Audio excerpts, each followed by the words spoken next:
Purihin natin ang malakas ang ating Panginoon.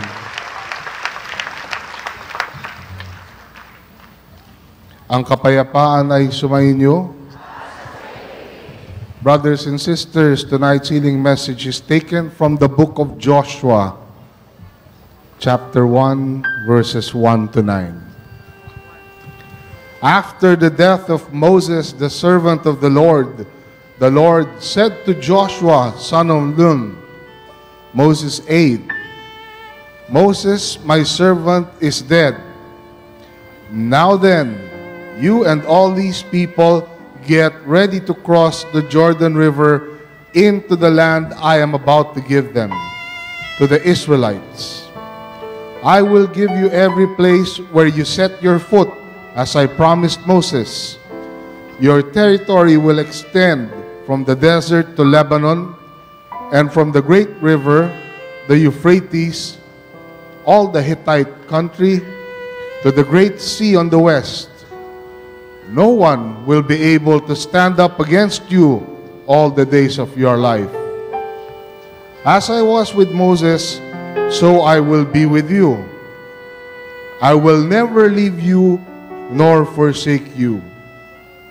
Be strong and courageous, because you will lead these people to inherit the land I swore to their forefathers to give them. Be strong and very courageous. Be careful to obey all the law my servant Moses gave you.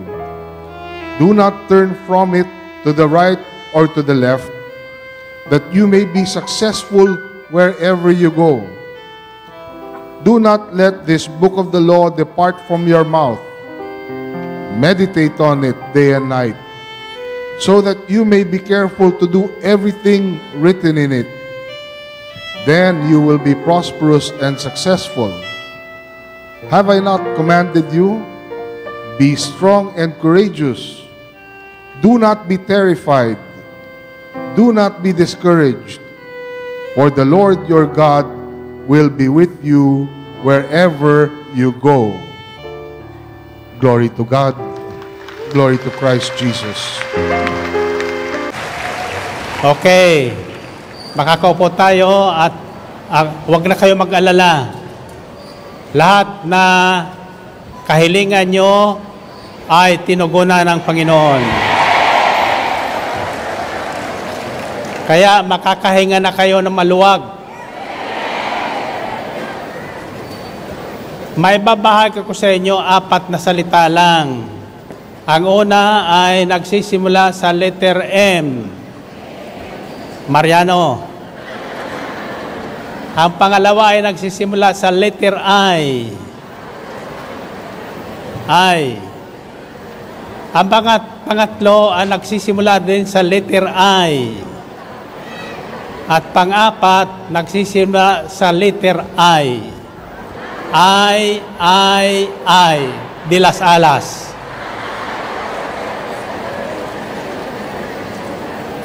Anong ibig sabihin ng unang salita? Para tayo magtagumpay, tatandaan nyo, sa isang talinghaga, bawat tao ay binigyan na ng kanya-kanyang kakayahan. Lahat tayo ay binigyan na ng puhunan ng Panginoon. Ang pagpapalago noon ang ating aalamin. Yung kakayahan ay nasa atin na. Yung puhunan ay nasa atin na rin. Kaya walang dapat taong laging naghihirap. Ang layunin ng Diyos ay ang bawat isa ay guminhawa at magtagumpay. Amen ba? Sino ang ibig guminhawa at magtagumpay? Pag sinabing magtagumpay, pagtatagumpayan natin ang lahat ng bagay. Maging ang coronavirus na kinatatakutan ngayon ng buong sanlibutan ay mapagtatagumpayan ng mga taong nakikinig ng salita ng Diyos. Amen ba? May 4 tayong gagawin. para tayo magtagumpay. Ayon sa nasusulat, ang letter M stands for ano? Mariano? Maria? It stands for meditation. Meditation of what? Meditation on the Word of God or the promises of God. Sa Salmo 91, may pangako ang Diyos, may 7 pangako ang Diyos na dapat nating panghawakan. Anong unang pangako niya? Ang sabi niya, aking ililigtas ang tapat sa akin. Tatandaan niyo ang salitang tapat. Kanyang ililigtas ang sino mang taong tapat sa Kanya. Tapat sa salita ng Diyos, tapat sa gawain ng Diyos, tapat kung mangako sa Kanyang kapwa-tao. Amen ba? So ang susi ay katapatan. Ang tanong ko sa inyo, naging tapat pa kayo sa inyong pangako? Naging tapat ba kayo sa inyong boyfriend? Naging tapat ba kayo sa inyong asawa? Sa inyong nanay at tatay? Totoo hindi? Kung hindi kayo naging tapat, hindi kayo kasali sa pangako ng Diyos. Ngayon, kung hindi man tayo naging tapat noong nakaraang araw, mga araw, ano ang dapat nating gawin para tayo makapanumbalik sa pangako ng Diyos? Ano? Confession. Sabi sa James, confess your sins one to another and pray for each other so that you may be healed. The prayer of a righteous man is powerful and effective. Nagiging righteous tayo sa pamagitan ng ating pananalig kay Kristo Jesus na ating Panginoon. Walang sino mang hindi nagkakasala. Tatanungin ko kayo, mayroon bang araw na malas? May narinig kasi ko, nabangga yung kanyang kotse. Ang sinabi niya, lalas naman ang araw na ito. Sino ang malas? Yung araw o yung tao? Bakit siya naging malas? Kapabayaan. Sa totoo lang, walang malas na sinasabi sa Biblia. Walang malas na nilikha ang Diyos. Lahat ay mapalad. Lahat ay mapalad. Amen ba? So tatandaan nyo, alisin nyo sa inyong bibig ang salitang malas.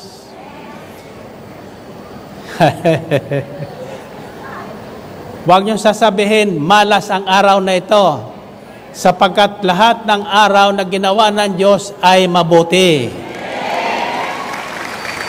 Pinagpala niya ang lahat ng araw. Amen ba? Now, the instruction for us to be successful and prosperous is, first of all, to meditate on the Word of God. Pag nilayan natin araw at gabi, ibig sabihin, huwag natin pagnilayan yung ating sakit. Huwag niyong isipin yung inyong sakit. Huwag niyong isipin ang coronavirus. Isipin niyo yung pangako ng Diyos laban sa coronavirus. Sabihin niyo, bakit? Alam niyo kung bakit? Kung anong pinagninilayan natin, kung anong iniisip natin, siyang mararamdaman natin. Pag inisip niyo yung karamdaman niyo, lalala ang karamdaman nyo. Pag inisip nyong malusog kayo, lulusog kayo. Amen ba? Pag inisip yung matanda na kayo, tatanda kayo. Kaya ako hindi ko iniisip na ako'y matanda na. Ang isip ko ay bata pa. Hindi naman ako nagbabata-bataan. Amen ba? Now, as you meditate on the Word of God, the next word that will come to you it starts with letter I. What does the first I represents? Inspiration. Inspiration. The Word of God will inspire you to hang on to the promise of God. Kaya sa halip na kayo may tatakot, magkakaroon kayo ng inspiration. Ang isang dalagita o dalaga na may inspiration sa isang binata, anong karamdaman niya? Pakiramdam niya? Masaya. Masaya. Kaya anumang hirap na daraanan, hindi niya napapansin. Kaya nang makita ko si Sister Belen, noong unang panahon, nang bata pa siya, nagkaroon akong inspiration. Now, the moment you are inspired, lalakas at tatatag ang loob mo. Amen ba? Lalakas at tatatag ang loob mo. Nasusundan nyo ba? So, we need to be inspired. Now, kapag lumalakas kayo sa inyong palakpak at lumalakas ang inyong sigaw,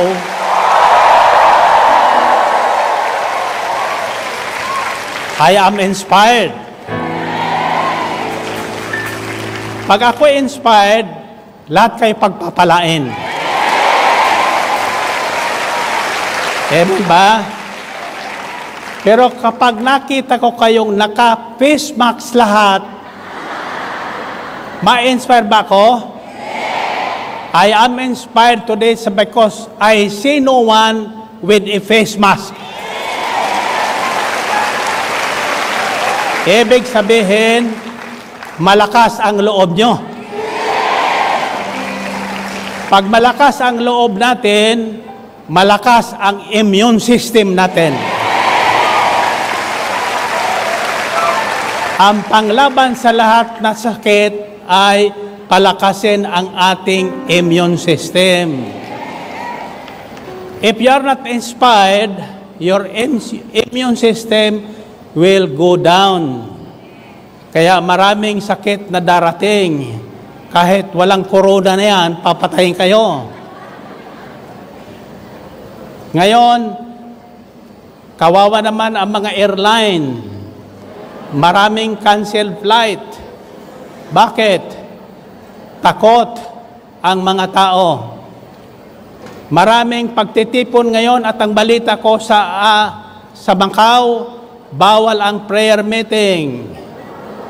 Bawal ang misa. Bawal ang pagtitipon. Tinawag sa akin, anong gagawin namin? Bawal magtipon dito. Anong gagawin sa inyo pag nagtipon kayo? Huhulihin kami ng pamahalaan. Di wag kayo magtipon, mangalat kayo. Amen ba? Sapagkat ang pananalig sa Diyos ay kailangan magkaisa, magkadikit. Kahit magkalayo tayo, kayo nasa Macau, nakikinig dito, sa gawain natin dito sa Maynila, sa palakpakan lang, sa sigaw lang, kasama na kayo. Amen ba? Lalakas ng loob nyo. Ang kailangan lang natin, tatag at lakas ng loob. For such a time like this, sa panahon ngayon, ang kailangan natin ay tatag at lakas ng loob. Huwag tayong matatakot. sapagkat sa sandaling matakot tayo, ang ating katawan ay manghihina. Marami dyan, nababalitaan ko, basta nagkukulaps na lang, namamatay. Hindi pa ba dapat mamatay? Namatay na. Bakit? Sa takot. Dahil sa takot nila sa sakit, lalo nagkakasakit. Kaya sa Biblia, ilang ulit sinabi ng Diyos, do not be afraid. Fear not. Huwag kayong matatakot, sapagkat akong si Yahweh, kasama ko kayo.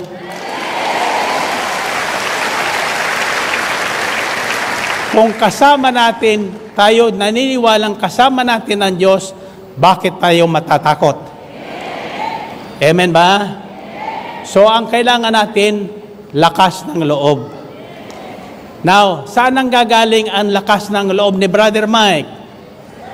Ha? Sa salita ng Diyos. Sa salita ng Diyos. Pag pinagninilayan ko ang salita ng Diyos, ano mang nararamdaman ko, nawawala. Taas ang kamay, oh. Isang araw, sabi ni Sister Belen, gumising ka na maaga. Kako, bakit? May pupuntahan tayo. Hindi gumising akong maaga. Takot ko lang sa kanya. Saan tayo pupunta? Basta, sumama ka sa akin. Sapagkat may tiwala ko sa kanya, hindi ko natakot.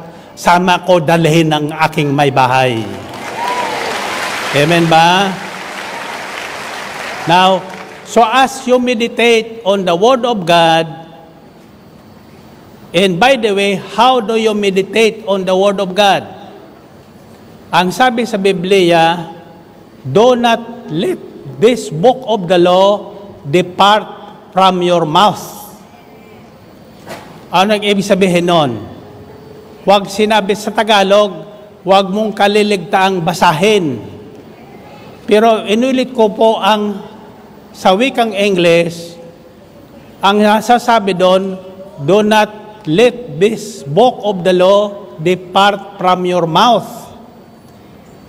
Hindi sinabing, do not let this book of the law depart from your eyes. Sa mata, paano ka tumutunghay ng salita ng Diyos? Pag binasa mo, anong ginagamit mo? Mata. Ang sabi sa Biblia, hearing, faith comes from hearing the Word of God. Paano mo maririnig ang salita ng Diyos kung walang mangangaral sa'yo? Kung ikaw lang mag-isa, babasahin mo ng babasahin, walang mangmayari sa'yo. It means, read it orally. Banggitin mo. Sabihin mo ang nakikita mo. Maririnig mo ang sinasabi ng Diyos sa pamagitan ng pagbanggit ng salita ng Diyos. Ibig sabihin, huwag mo lang titingnan. Ulit-ulitin mong banggitin sa iyo. Lalakas ang loob mo. Lalakas ang loob mo. Sapagkat may ririnig ka. Otherwise, kapag tinunghayan mo lang ng iyong mata, may magbubulong sa iyo. Hindi totoo yan. Hindi totoo yung nakikita mo yan. Labanan mo yung nabumubulong niyon. Sabihin mo, ulitin ng bibig mo ang sinabi ng Diyos.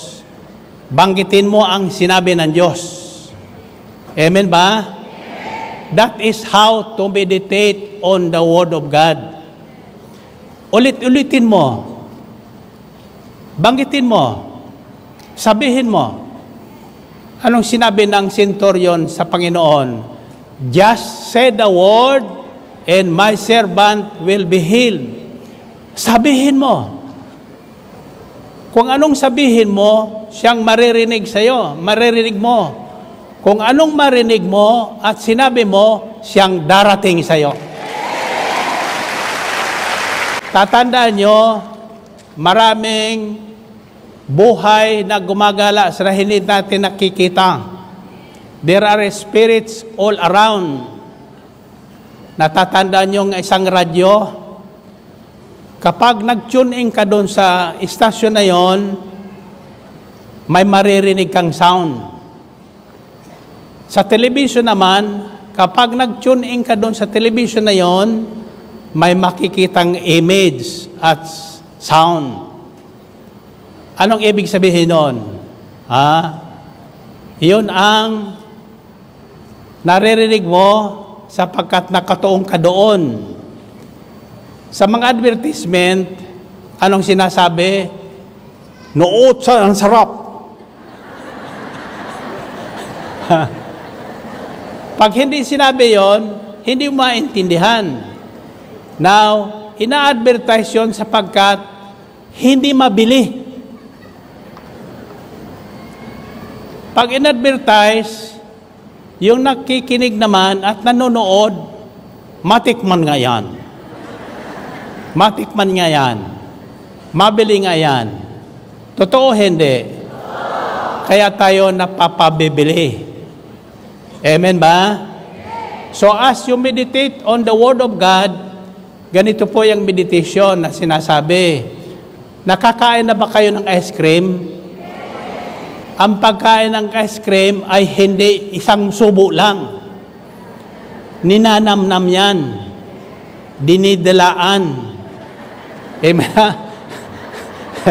Pinakikiramdaman, ninanamnam. Ganyan din ang salita ng Diyos. Habang naririnig mo, habang nakikinig ka, paniwalaan mo, may mangyayari sa'yo. Amen ba? O tatanungin ko kayo, sino sa inyo may sakit? O maniwala ko sa inyo. Sino may sakit? Lahat na may sakit, ipapanalangin ko. Gagaling. Wala talaga kayong sakit sapagkat hindi na nararamdaman ang sakit nyo na dala-dala nyo dito mula sa bahay nyo sapagkat ninanam ninyo ang bawat salitang naririnig ninyo. Amen ba? So, the next word is letter I. Anong I? Inspiration. As you meditate on the Word of God, you are inspired. Nagkakaroon ka ng inspiration. Anong inspiration? Saan nanggagaling ang inspiration mo? Sa salita ng Diyos. Sa nagsalita ng salita ng Diyos. In other words, yung inspiration mo ay nanggagaling sa Diyos. Amen ba? Dito, may narinig kayo sa himpilang ito. Ina-advertise ito. Isusot ko lang, WBK. Anong ibig sabihin yun? WBK. Wisdom beyond knowledge. Karunungan na hindi pinag-aralan. Karunungan na galing sa Diyos. Divine wisdom. Kaya ang ating kolehiyo ay tinawag na College of Divine Wisdom. Amen ba? Ngayon, mayroon kong in-offer dyan sa mga disciple natin. Scholarship. Ang babayaran lang nila 30% out of 100%.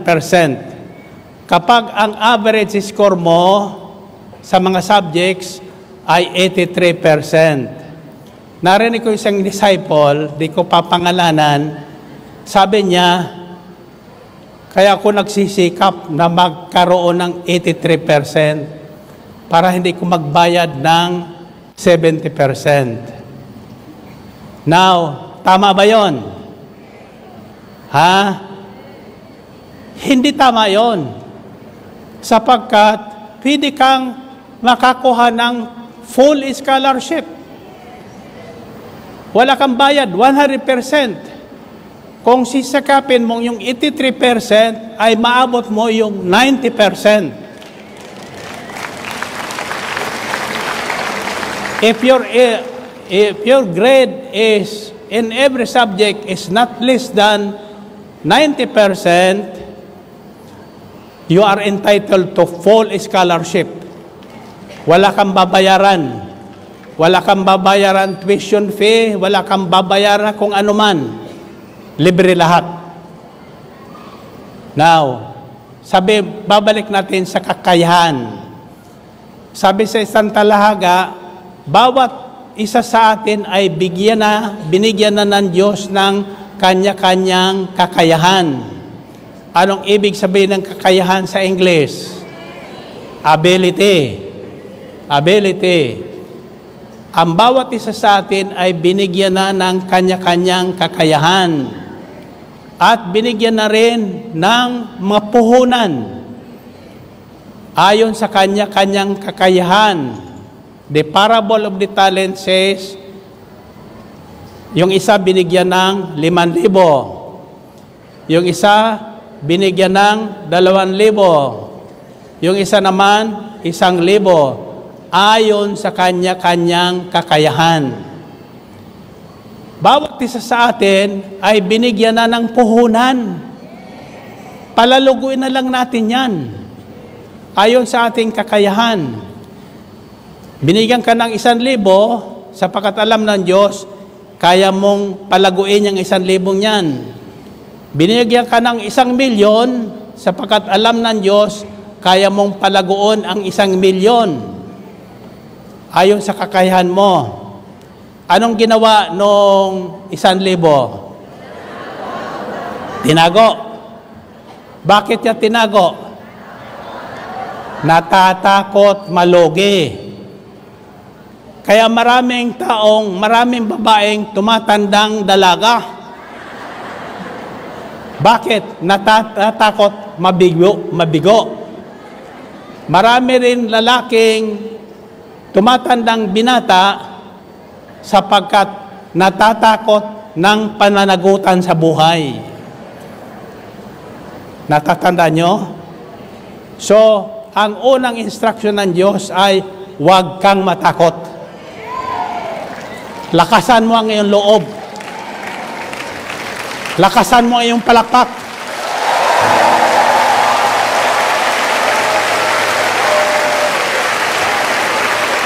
Lakasan mo yung sigaw.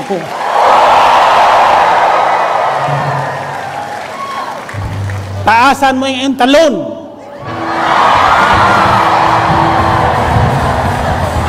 Hallelujah. Opo muna kayo. Hindi pa tayo tapos. The first I is inspiration. What is the next letter I? It stands for.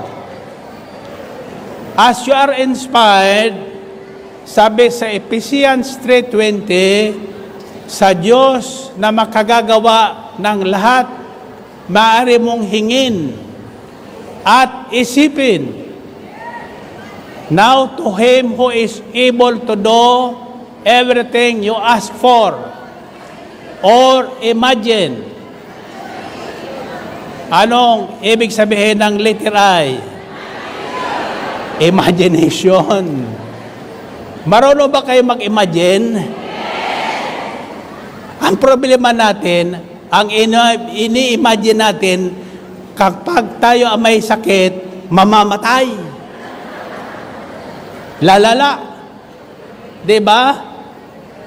Pag tayo ay tinanggihan ng ating boyfriend, ini-imagine natin, magpakamatay. Huwag kang mong gagawin yun. Maraming gwapo dyan tulad ni.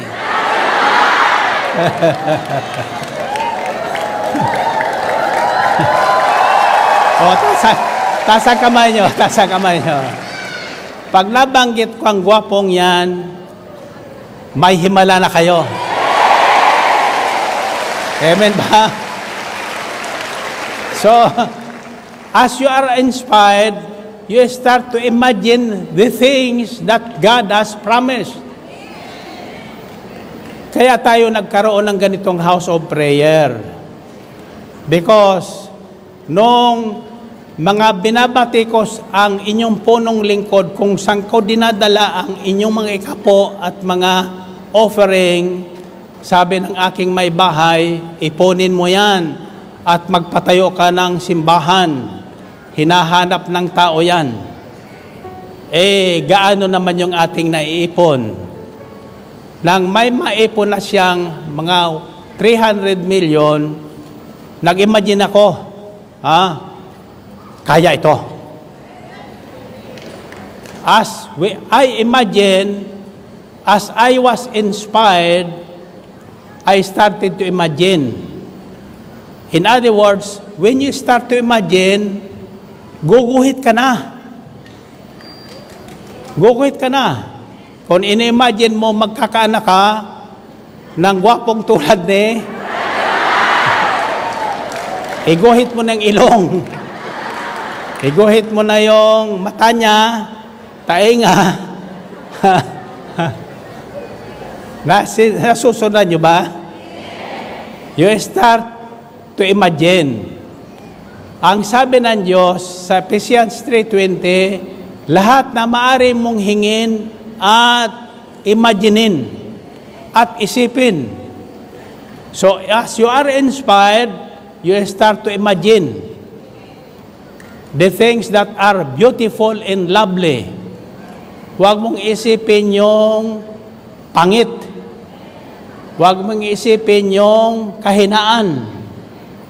Huwag mong isipin yung kahirapan.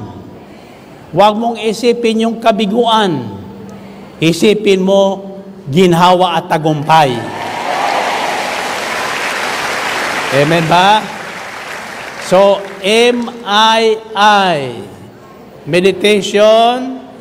And as you meditate, you get inspired. Inspiration. Imagination. Now, ano yung huling I?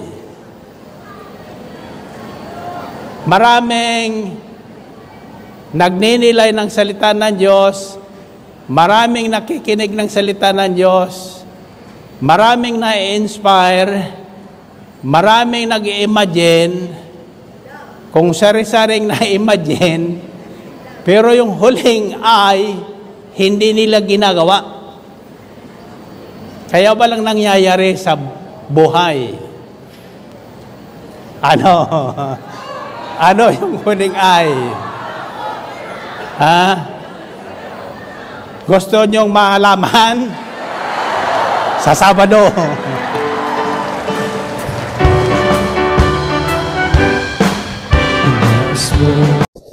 Maginhawa at matagumpay.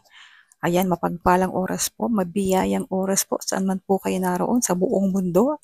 Ako po si Sister Daisy at nandito po ako ngayon sa Alberta, Canada. At ito po, pinapanood ko po ang episode ng ating gawain noong February 8, 2020. Ito po ay ang Saturday family appointment ng ating gwapong punong lingkod. At ang ginamit po na Bible verse ay ang Joshua 1:9. Ayan. So, do not be afraid. Do not be discouraged. Do not fear. So, ayan po. Sabi nga po ng ating punong lingkod, paulit-ulit po na binabanggit sa Biblia ang salitang, do not fear. Huwag matakot.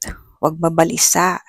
Huwag mag-alala. Ayan. Kasi ayaw ng Diyos, no, na tayo ay nalulungkot or natatakot. Kasi meron namang Diyos, no? Kung tayo ay natatakot, magdasal. Kung tayo ay nawawala ng pag-asa, magdasal, magnilay ng salita ng Diyos, at patuloy na dumalo at magpuri sa Kanya. Nasa Kanyang lahat ng pagpapala, biyaya, at pag-iingat. Amen? At dito po, mga ka-prayer partners, nabanggit po ng ating punong likod. Yung house of prayer po ay estimated 300 million. Wow, 'di ba?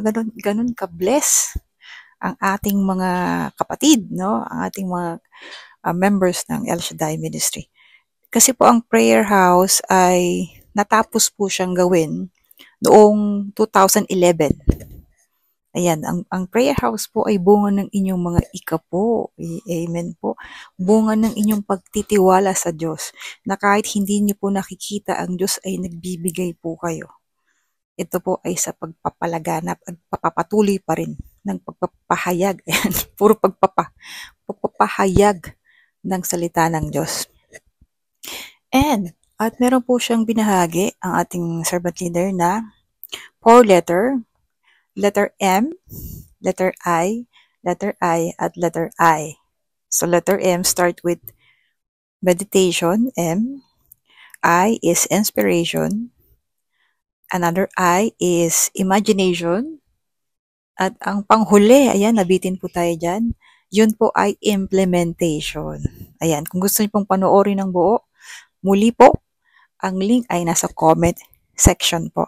Ayan, pag nilayan po natin muli at pakinggan ang playback ng ating punong lingkod. At muli po, ang gawain ay nag-aanyaya every Tuesday and Saturday sa Sukat Parañaque,